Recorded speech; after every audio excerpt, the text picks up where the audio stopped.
Suite au premier confinement, nous avons voulu recueillir la parole de nos concitoyens lunélois. Comment vivent-ils la crise sanitaire? Quelles ont été leurs réactions, leur quotidien, pendant le confinement, au déconfinement, pendant le reconfinement? Que gardent-ils de cette expérience? Nous avons réalisé des ateliers parents-enfants et sommes allés vers les familles et les habitants de notre ville. En voici le récit sous forme d'une exposition. La maison retrace le vécu des habitants. Les nuages et la pluie représentent ce qu'ils en ont appris. L'arbre et ses fruits symbolisent ce qu'ils veulent garder de cette expérience. Dans la maison du confinement, il se passe de bons moments.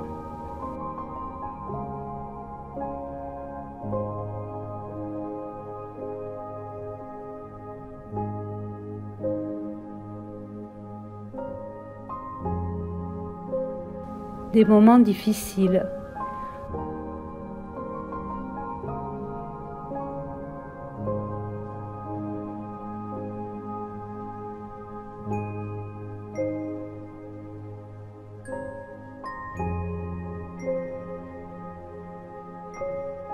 On y ressent des émotions.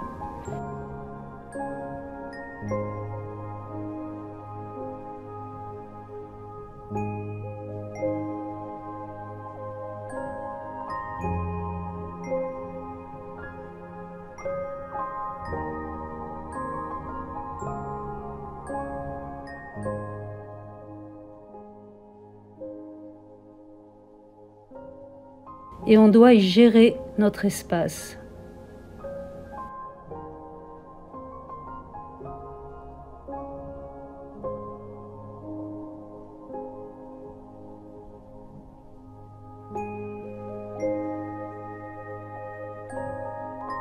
Après ce temps de confinement, vient celui où nous pouvons nous demander ce que nous avons appris de cette situation. Nous commençons à construire une nouvelle représentation de notre présent.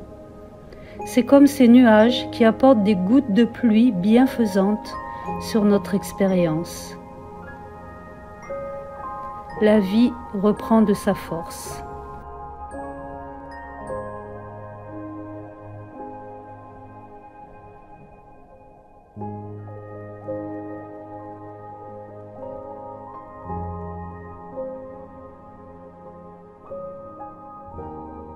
Le temps passe, l'horloge tourne, le stress se réveille, ainsi que la peur, le harcèlement des médias commence, puis on tourne la page. Et on retrouve les activités des enfants avec le sourire et le bonheur familial et se retrouver, se découvrir plus les uns et les autres. Un petit temps libre, limité d'1 heure de divertissement, le silence s'impose, encore plus, la nuit tombe, puis le silence s'écoute.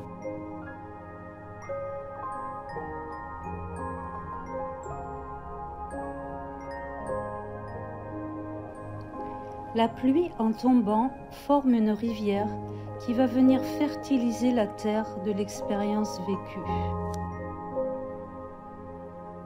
La terre arrosée va faire pousser un arbre qui va donner du fruit.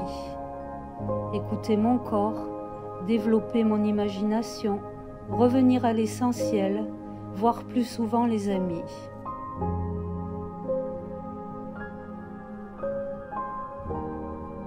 Et si de tout cela, il y avait une chose à retenir?